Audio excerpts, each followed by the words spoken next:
একটি ছোট্ট ইন্ডাস্ট্রি, নাম দত্ত এন্টারপ্রাইজ। প্লাস্টিকের নানান ধরনের আইটেম এরা ম্যানুফ্যাকচার করে থাকে। ইন্ডাস্ট্রির কর্ণধার সুকুমার দত্ত অনেক ঘাত প্রতিঘাত পার করার পরে ইন্ডাস্ট্রিকে একটি ভালো জায়গায় নিয়ে এসেছেন। সুকুমার বাবু এবং তার স্ত্রী অপর্ণার একটি পুত্র সন্তান, নাম তার অজয়। সে তার পড়াশুনোর পাঠ সবে চুকিয়েছে। সুকুমার বাবু চান যে তার ছেলে ব্যবসায় তাকে সাহায্য করুক।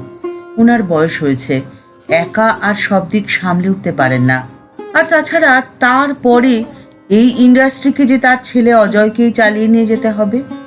এখন থেকে কাজে না লাগলে কাজ শিখবে কি করে? সুকুমার বাবু অনেকবার ছেলেকে বুঝিয়েছেন, তাকে নিয়ে ফ্যাক্টরিতেও গেছেন, কিন্তু খুব একটা লাভ হয়নি। ছেলে বন্ধু বান্ধব, আড্ডা পার্টি এইসবেই যে ব্যস্ত থাকে। বাবার আর ছেলের দ্বন্দ্ব চলে এসব নিয়ে। সুকুমার বাবু তার বউকেই দোষারোপ করেন, তুমি বিগড়াচ্ছ ওকে, তোমার অন্ধ ভালোবাসাই যে কাল। বারে আমি কি করলাম? সুকুমার বাবু সকাল সকাল চায়ের কাপ আর খবরের কাগজ নিয়ে বড় জানলাটার সামনে গিয়ে বসেন। জানলা দিয়ে বাগান দেখা যায়। বাগানের গাছে একটি ছোট পাখি অনেক দিন হলো বাসা বানিয়েছে, আর তার দুটি ছানাও হয়েছে। মা পাখি রোজ তার বাচ্চার জন্যে আহার সংগ্রহ করে নিয়ে আসে, আর বাচ্চা পাখিরা বসে থাকে কখন মা এসে তাদের খাওয়াবে। সুকুমার বাবু রোজ চা খেতে খেতে তাদের কাণ্ড কারখানা খুব মনোযোগ দিয়ে দেখেন। পাখির ছানাগুলো খানিকটা বড় হয়েছে। মা পাখি এখন আর খাওয়ার মুখে করে নিয়ে এসে তাদেরকে খাওয়ায় না, আশপাশ দিয়ে তাদেরকে খালি ডাকে, কিন্তু ছানাগুলো তো বেরোনোর নামই নেয় না।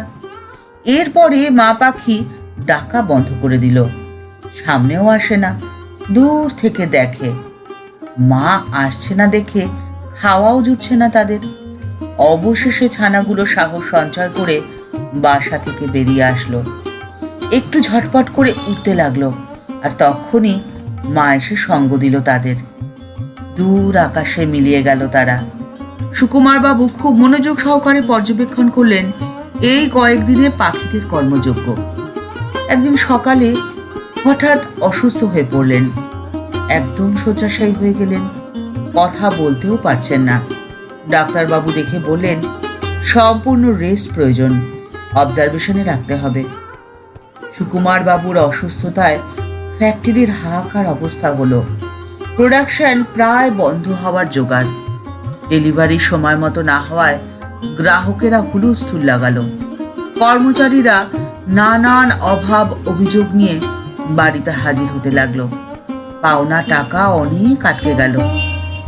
অবশেষে সুকুমার বাবুর ছেলে অজয় ফ্যাক্টরিতে যাওয়া শুরু করলো। দায়িত্ব সহকারে সমস্ত কিছু সামলাতে লাগলো। নতুন প্রজন্ম, নতুন জোশ। ফ্যাক্টরির হাল ফিরতে সময় লাগলো না।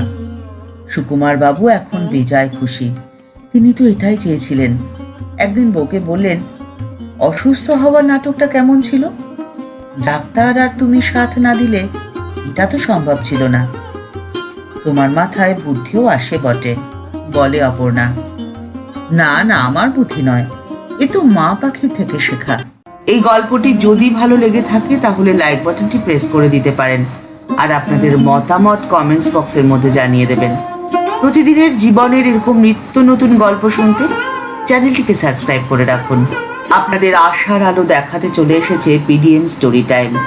চ্যানেলটিকে সাবস্ক্রাইব করে বেল বাটনটি ক্লিক করে অল বাটনটিতে ক্লিক করে দিন।